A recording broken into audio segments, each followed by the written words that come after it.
Record. Brilliant.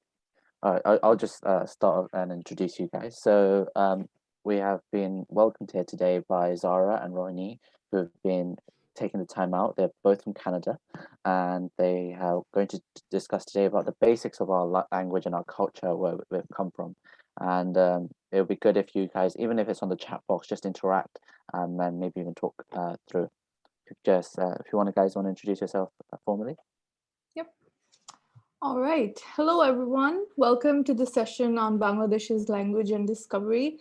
First of all, thanks for showing interest and attending. Today, we'll try to walk you through some of the key aspects that paint a nice, comprehensive picture of the country's rich culture and identity. The session will be conducted by myself. I am Zara Mantaka. And I am Rohini Roy. So we were both born and brought up in Bangladesh, and then we moved to Canada for university, where we are right now. So we'll try our best to share our knowledge with you all. To begin with, if we change the slide. Rohini, could you change the slide, please? Yeah, thank you. To begin with, we were thinking of having a little interactive session where we talk about what comes to our minds when we first think about Bangladesh. You can talk about a place you have visited that you have really liked there, maybe foods that you love, anything you want, honestly. I can go first. For me, when I think of Bangladesh, I think of home. It reminds me of childhood, reminds me of eating khichdi on random rainy days, and definitely the street food. I love fuchka. I think many of you do as well. I think about Cox's Bazaar. I hope some of you have been there, and my memories there with my family. And also, unfortunately, I think of Dhaka's traffic. Yeah, that's for me. All right, now let's have some volunteers from the audience. I think there are already people adding some of their ideas on the chat. I can take a look there. Okay, Anisa said rice and curry. Yeah, I love dal bhat. Intasar said aloo bhatta. Yep. Somebody the bari. Okay. Yep. Fuchka. Lydia said fuchka. Fuchka is pani puri for those who don't know. Yes. So in India, they call it pani puri. In Bangladesh, everywhere, I've never heard anybody call it pani puri in Bangladesh. So that's something. Shitakundo and the hills behind. Yes. Rohini and I've been to Shitakundo together, actually. Yeah, it's a very beautiful place. The train between Dhaka and Chittagong. Yep. Have anyone been to the Sundarbans? No? No? Nobody misses Dhaka's traffic? Cousin sent me photos. Yeah. Oh. Yeah, honestly, I haven't been to Sundarbans as well, which is bad. But yeah, I should when I visit again. Is that the one where there's like a lot of temples and things? No, Sundarbans is the largest mangrove forest. It's in Okay. We share in Bangla we call it Sundarban. We share it with India. So, and the Royal Bengal tiger resides there. So, all right, Rohini, do you want to share anything? For me, honestly, Bangladesh, like Zara said, is home. And for me, although I grew up in Dhaka, my village home is in Nilphamari, which is in the north. And it's a really calm and quiet place. Like literally there are, I think, 600 people there. And it's honestly what I think of Bangladesh when I just think of Nilphamari. I've spent probably a month of my life there, but it's honestly the most memorable part for me. Does anyone have anything to add? If not, we will move forward with our presentation. So a good place to start knowing Bangladesh is by its unique geographical location. So as you all know, Bangladesh is a small delta with some hilly regions around Chittagong and honestly, our unique geographical location is what gives us 6 different seasons. And I think it's like in every Bangla textbook that we are Shoro Ritu Desh, which means we have 6 seasons. And but sadly, because of climate change, that is slowly changing. But we are still blessed with a lot of fertile soil for agriculture. That's why our agriculture industry is blooming right now. And that also means that our people face damaging flood each year. And again, with climate change, the floods are more frequent now and they're more destroying. So that is really, really bad for our agriculture. And when you look at the world map, Bangladesh is such a small country, but we are one of the most densely populated countries in the world. And not being said that the population is mostly staying in Dhaka, the capital. And even though we are a small country, because we have so many people, the different districts in Bangladesh, they have their own unique take on the Bangla language. So we have several dialects and they have their own take on Bangla culture, food, and also the way of life. And today we'll try to get through some of it, and we'll start with our language, Bangla. All right, so moving on to the language of Bangladesh, we all know that the national language of Bangladesh is Bangla, and we as Bangladeshis take a lot of pride in it since we had to struggle to preserve the language. All over Bangladesh, as Rohini mentioned, the language is spoken in various dialects as it has evolved throughout centuries. But let's take a quick look at where the language really came from. So on the left, I have sort of a flow chart. Firstly, it belongs to the Indo-Aryan group of languages, which itself evolved from the Indo-European, which is right on the top. And then that evolved into Sanskrit around 600 BC. And from then, it branched into Bangla in around 650 AD. And then we have it evolving for 1500 years. Here we are. Next on this slide, we have pictures of the Bangla alphabets. I'm not sure if some of you are familiar with them, but if you take a quick look, there are 2 separate sets of consonants and vowels in Bangla, unlike in English, where we just have 1 set of alphabets altogether. The phonemic inventory of standard Bengali consists of 29 consonants, 7 vowels, and as well as 7 nasalized vowels. And the topmost line, if you see, is showing the vowels. These are as Shoryo, Shorya, Roshoi, Dirghoi. These are the vowels, also called Shoroborno. And then the rest of them are Ka, Kha, Ga, Gha, and so on. These are the consonants, also called Banjan Borno in Bangla. Don't worry, this is probably the only complicated part of the presentation, but we just wanted to introduce you to what the alphabets look like and the script and all that.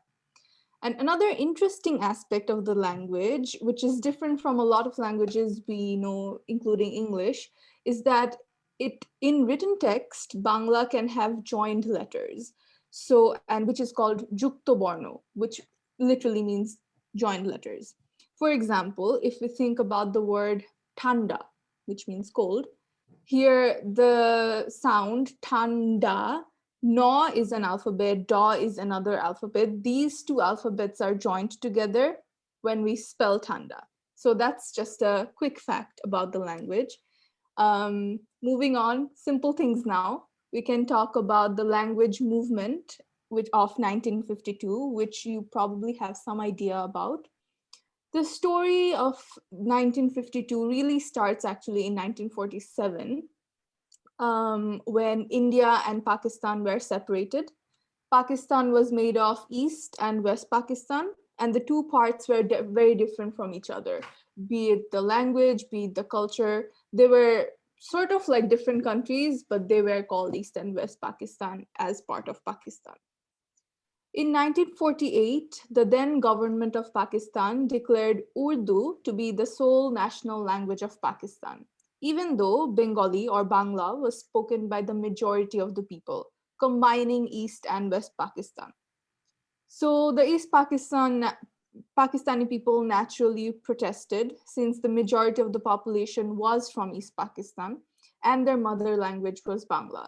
And having Urdu as the national language would, first of all, lead to probably the extinction of the Bangla language, and second of all, would be very difficult for the people to thrive in their professional life or even like in general, because the language that they have spoken for all their lives, including their ancestors, would not really be recognized as a national one, really. So they demanded Bangla to be at least one of the national languages in addition to Urdu. The Pakistani government were not ready to listen. To demolish the protests, the government of Pakistan outlawed public meetings and rallies. However, the people of East Pakistan did not stop at that. The students of University of Dhaka, with the support of the general public, they arranged massive rallies and meetings.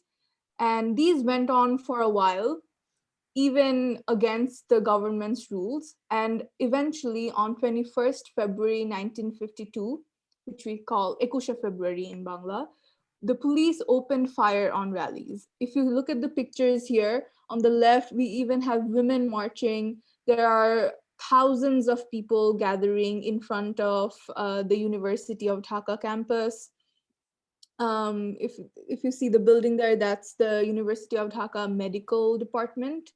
And around that area is where all the incidents, the rallies, everything took place. The students of, yeah, and then on 21st February, police opened fire. People like Abdul Salam, Abul Barkot, Rafiquddin, Abdul Jabbar, and Shofiur Rahman died, with hundreds of others injured.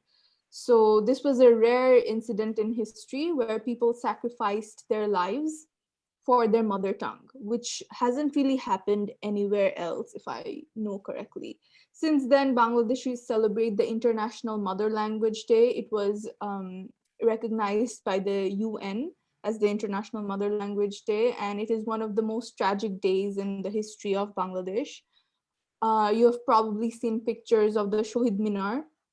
We visit the Shohid Minar, a monument built in memory of the martyrs, and its replicas to express our deep sorrow, respect, and gratitude to them. And we also call it Omor Ekushe, Omor means eternal, and it has a large value and significance in Bangladesh, in the Bengali nation. On this day, we got the right to speak and write in our mother language after donating a huge amount of blood, per se, under the shooting of the Pakistani police. And one more interesting thing is that it was really a catalyst towards the independence war of 1971, because after that, Pakistan had to recognize Bangla as one of the additional national languages. So the people of East Pakistan were successful in getting what they wanted. And then that sort of gave them the strength, probably the courage to get together and eventually have all the support, all the strength to fight against the West Pakistanis to get an independent Bangladesh in 1971. And like I said, International Mother Language Day is now a worldwide annual observance. And this promotes awareness of linguistic and cultural diversity and also promotes multilingualism. Now moving on to our Bangladeshi culture. Bangladeshi culture is actually very enriched. For example, when Zara and I were researching on the arts and crafts by Bangladeshi people, we were really surprised by the amount of content and like the different styles of art that exists in Bangladesh. Like these art forms are lesser known as they're mostly practiced by people in rural Bangladesh.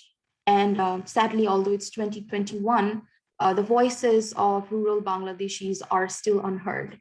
And that is a whole discussion of itself. But today we will just go through some aspects of Bangladeshi culture, such as our festivals, our art, and our food. Food, yay, I guess everybody is excited. Okay, so we can't talk about festivals without mentioning Pohela Boishakh.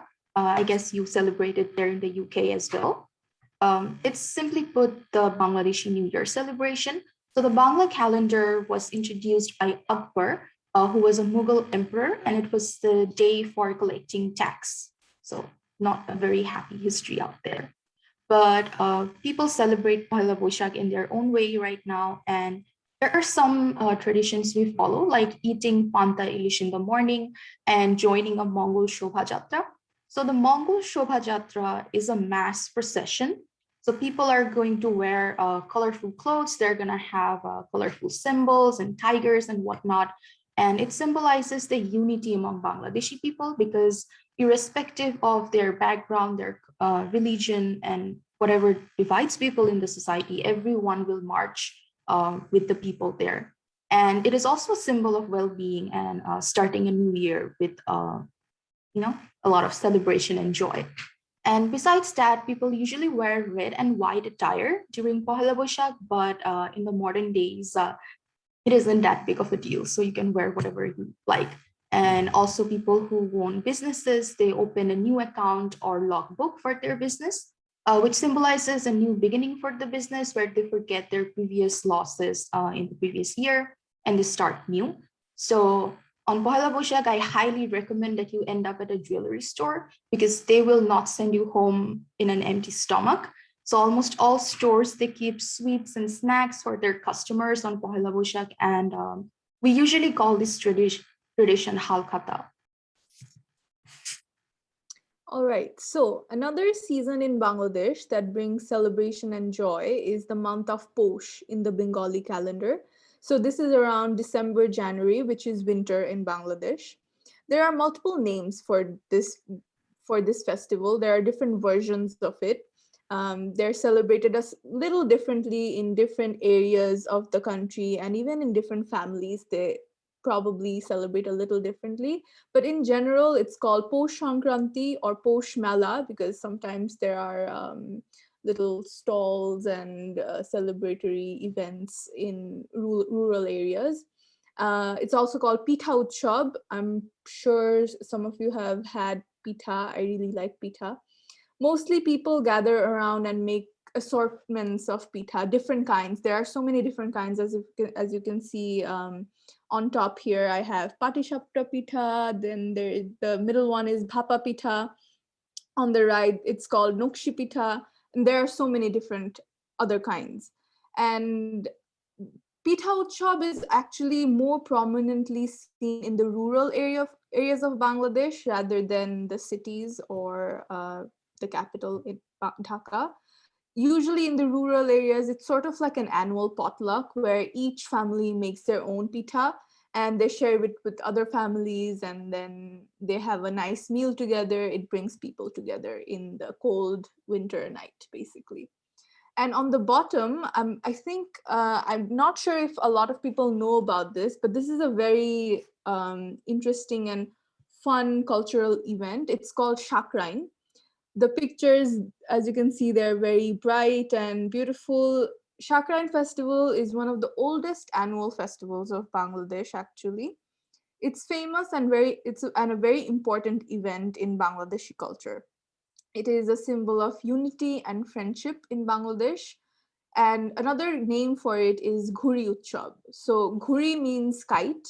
And on this day of Shakrine, or Posh Sankranti, especially in old Dhaka, people fly kites. They have kite flying competitions where they cut each other's ropes of the kite and whatnot. I'm not very familiar with it, but the more important part nowadays, the kite flying thing is sort of going extinct nowadays. These days, what happens is massive fireworks and light shows from the rooftops of people's houses and buildings.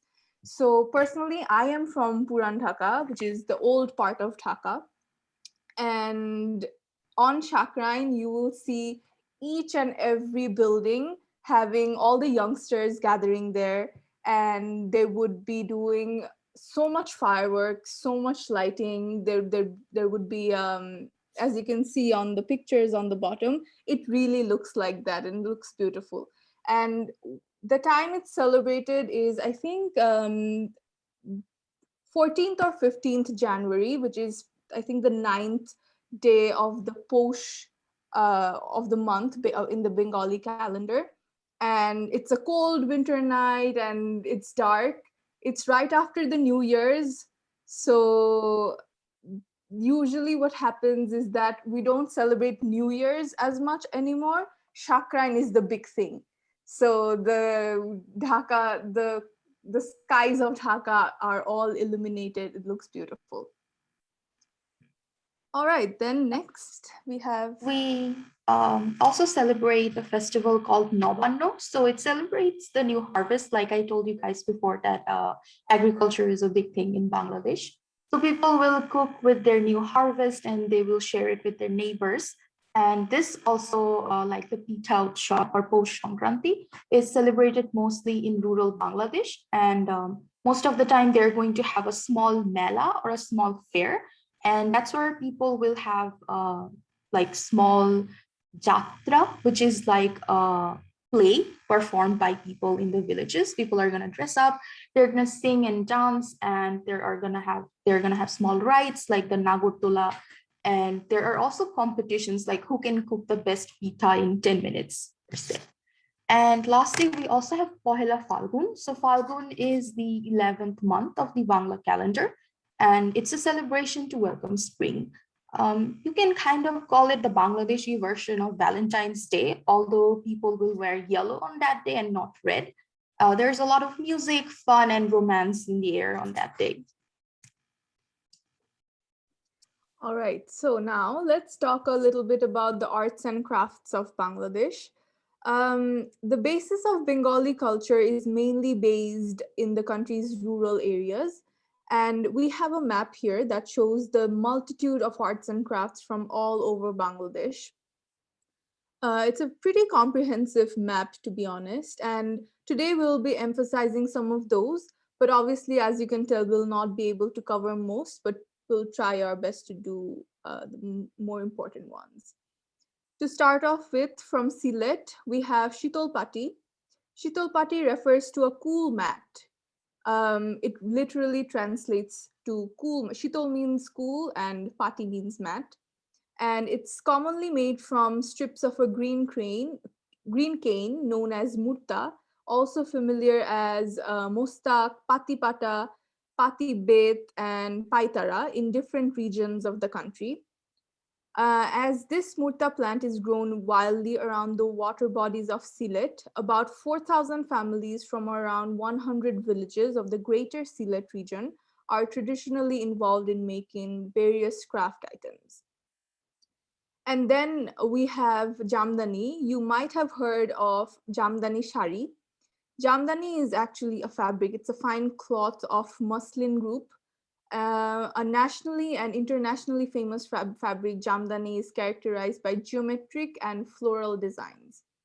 The art of making Jamdani designs on fine fabric reached its zenith during the Mughal Empire, and there were handlooms in almost all villages of Dhaka district. Bengali Jamdani decorated the homes and wardrobes of Europe and America in the 18th and 19th centuries as well. And then we have pottery from Chittagong, also called Mrit Shilpo in Bangla. Before, it was mostly common in rural areas because it was cheap to produce and the raw material is very easily available. It's just mud. But now it's being more popular in urban Bangladesh as well, where people are appreciating pottery more due to its artistically pleasing appearance. And then other than that, we have Tat or Tater Shari from Tangal. We have Kasha Pitol Shilpo, which is brass art from Rajshahi. And then we have Taler Pakha from Rajshahi, these are fans made from leaves of a plant called Talgach. And then next, Rohini will continue. Adding more to Zara's list of arts and crafts, we have Nokshikatha from Mymensingh. I think most of you here has heard of Nokshikatha, or you may even have a few at home. They're just gorgeous and beautiful. So before they were produced commercially, this was an art practice mostly by women in rural Bangladesh. So they stitched their old saris and clothes with beautiful patterns, and they used to make blankets which kept their families warm. Now that it is produced commercially, Nokshikatha is a source of employment for many, many women in rural Bangladesh. And in Rajshahi, we have the famous Rajshahi silk. It's very high quality and it's internationally praised. And besides, as of 2011, the silk industry in Rajshahi employed more than 100,000 people in Rajshahi itself. And next in Rangpur, we have Bash Shilpo or bamboo art. So people use bamboo to make mats, baskets, and fences. And the good thing is this is very sustainable for the environment as bamboo is biodegradable and it is one of the more sustainable plants to grow. It grows really quickly and you can use each part of the plant for something. And interestingly, it has also been used as sustainable building materials. Like there is a two-story building in Dinajpur. It's made of mud and bamboo only. It doesn't need any electricity powered by fossil fuel because it's totally powered by solar power. And interestingly, also the ventilation is so well done that you don't need fans even in the hot Bangladesh summer. Okay. Now moving from our crafts to our art, Bangladesh is home to many famous countries. I think country's culture is represented by its art. So because be it historical events or our daily way of life, artists can actually capture it all through their paintings, poems, or music. So today I'm only talking about artists who draw, paint, or sketch. So this slide shows three really famous artists from Bangladesh. And I think many of you have heard of Joinul Abedin. His most famous work is the Bengal Famine of 1943 sketches. And then we have Kamrul Hassan, whose work focused on representing rural Bangladesh. And last but not the least, we have SM Sultan, who played a significant role in decolonizing our country through his art. Like I said before, our art carries our history. On the left, there is a famine sketch by Joinul Abedin. You can see the effect it had on people in 1943. There was no water or food to sustain life. People were so malnourished, and you can see the scavengers are waiting for them to die in the streets. And on the right is another painting by Joinul Abedin, again showing the Liberation War of 1971. The people are moving forward through quote unquote fire and literally torture to fight for our independence. Next, we have some more art showing the daily life of Bangladeshi people.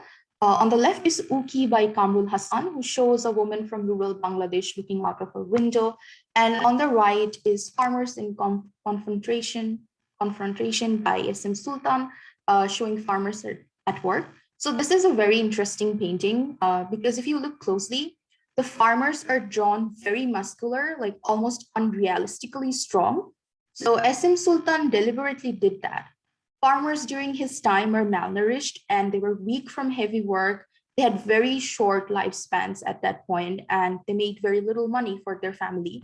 But through his unrealistic drawings, he really tried to represent the inner strength these people carried, like the willpower they needed to have to work this hard job and to provide for their families. And moving on to some more modern art, we have Konok Chapa Chakma, who is an indigenous artist from Bangladesh. And she represents the life of indigenous women in her art mostly. And one of her arts is on the left, it's called Carrying Water. And then we also have Taiba Lipi, who creates installation art. Her art is on the right, which is called Trapped. She uses a steel or like safety pins to make installation arts that show the struggles of modern urban women in Bangladesh. Now, moving on to our film, contrary to popular belief, Bangladesh is actually home to many talented producers and directors. You just need to take a little dip and rise above the B-grade common movies that are out there and research a little bit. So here are some movies like Joy Jatra and Shamol Chaya, which are about our 1971 Liberation War. And honestly, these movies are very well made and they're critically acclaimed internationally. So if you want, you can take a screenshot and you can watch them later on. And we also have Matir Moina, which is by one of the most famous producers from Bangladesh, Tariq Masood. Sadly, he passed away from a car accident a few years ago. And it's really a very good movie showing the social structure, especially in Bangladeshi rural areas. Now I'll be talking a little bit about Bangladeshi food. Food makes up a large part of any culture. So I'm sure you are well familiar with the authentic Bangladeshi cuisine. We will share some foods that are special in certain areas of Bangladesh.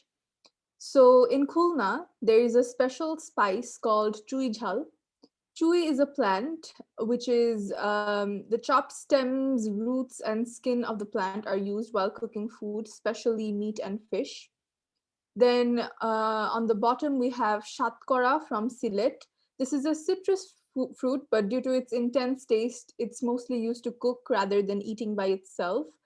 Shatkara achar, if you've heard or tasted it, it's a pickle, and people also cook meat curries with shatkara as well. And moving on to the next slide, we have mango from Rajshahi. As we say, Rajshahir Am is very famous all over the country. Then we have Poddar Ilish. Bangladesh is called a Nodi Matrik Desh, meaning it's a riverine country.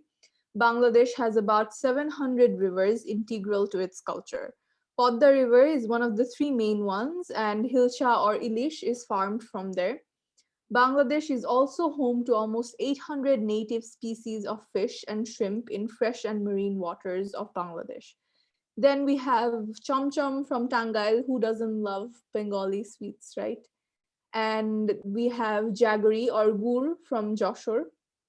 And we have Bakur Khani from Old Dhaka. It's a thick, spiced flatbread, which is part of the Mughlai cuisine. It's often had with tea for breakfast. And like I said, I personally am from Puran Dhaka, and Bakur Khani is actually heavenly. If you haven't tried it, you should. Whenever I go back to Bangladesh, I bring some for myself and have it for a few months if possible. And then moving on to natural wonders of Bangladesh. If you have visited Bangladesh once or twice, I'm sure you have seen some of these. Bangladesh is known for the world's longest uninterrupted natural sea beach in the world, also one of the most popular tourist destinations in Bangladesh. Then we have the Sylhet Tea Gardens, specifically in Srimangol. Srimangol is known as the tea capital of Bangladesh. The area has over 150 tea estates, including three of the largest tea gardens in the world, both in area and production. And nearly 300,000 workers are employed on the tea estates, of which over 75% are women. And among the natural wonders of Bangladesh, we have the Sundarbans, which Zara talked about a little bit in the introduction. So it's the largest mangrove forest in the world that is home to the Royal Bengal tiger and many other animals. So it's a big source of employment because it's a great tourist spot and people have established local businesses like selling honey from the forest. But honestly, nowadays is doing a poor job at maintaining this majestic forest. Most of the wildlife, especially tigers and deers, are poached and their population is decreasing very sharply, as well as deforestation and climate change are changing the conditions way too much for the mangrove trees to thrive. But that being said, it is still a beautiful place. So if you ever visit Bangladesh, you should definitely visit Sundarbans and take a tour responsibly. That being said, we really wanted to include more in our presentation, but there's really so much to talk about. We have some resources here that you can check out, like Banglapedia is a great source of information for everything related to Bangladesh. But if you are not into reading, you can watch documentaries and films by Bangladeshi producers and directors, and you can even explore Bangladeshi art. Thank you all for your attention and presence during the session on a Sunday evening. And if you have any questions, we'll take them right now. Otherwise, have a good night. Yeah, thanks to you guys for doing a great job. I learned actually quite a lot of things. I didn't know about some of the cultures that we have. The lantern one, which one? When is that one happen? Because I don't know if we, as a society, we might actually want to do that one. When's that society? When does that So happen? that's 14th and 15th January. Okay. Yeah, those are the dates, which is the ninth day of the Posh month in Bangla calendar, basically. But it's Okay. usually 14th or 15th Jan. And was it that Shatkander? It's called Shakrain. Chakrain, sorry. Yes. Yeah. All right, we might try. And when's Poila Boishak this year? 14th April. Oh, okay, so it's quite ahead. Okay, fine. Do you guys? Does any of you guys have any questions? Just do you wanna put it in the chat box? Lydia is asking, what do you miss most other than family about Bangladesh? Rohini, what do you miss most? Food. The food, yeah. Yeah, the food, honestly, like Zara explained in her slides, like that is so limited. Like we can't even start with the food like anywhere because Lydia is saying I thought say friends. Oh my god, you stay in the UK. Come on. We don't speak English anymore. Yeah, I miss like in terms of food specifically, I miss the fish because even if we get even if there are fish that are imported from Bangladesh in Canada, the taste is definitely not the same. I miss having my dad go and buy fresh fish from the market in the morning, and so Friday is a weekend in Bangladesh. My mom would cook fresh fish for lunch on Fridays, and I really miss that. All right. Yeah. Is there anything you guys would want? Like if there was a from these like if we want to do more like language sessions, is that something you guys would be interested in? If so, what would you want? How would you want that to be done? Like,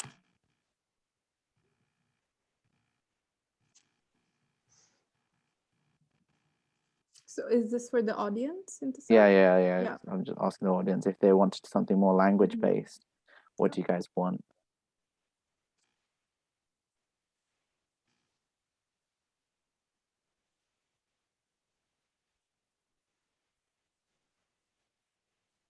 Learning how to read. Okay. How to read How the to alphabet. read the alphabet. Yeah, we can. Yeah. Okay. Yeah, we can try and arrange a session on that. We can write on. Is that something you guys think would be feasible for you guys to? Yeah, I mean, we can discuss it. Yeah. Yeah, we can discuss it after the session. Yeah. Sessions on increasing vocab. Household and family words. Okay. So yeah, I think in terms of festivals, I think we can. I mean, it's better to actually enjoy the festival than learn about the festivals. Let's be honest. Yeah. We'll try and do something with the festivals. I think I've learned a lot Yeah. about different festivals today, and I think it would be great to have some of them, especially the lantern one. I think the lantern one was quite cool. And it's close by as well. January is very near. Yeah. We can probably arrange something. Yeah, and it's and the days are shorter as well. So if it's at night time and we just got tons of like lanterns up, Yeah, it would be pretty. Yeah. You can try flying some kites. It's really fun. Yeah, I've got a kite, but not everyone likes flying kites. Okay, I think that's it. I mean, everyone, you guys are free to leave, and then I'll just have a word with you guys. Thank you very much for you guys joining.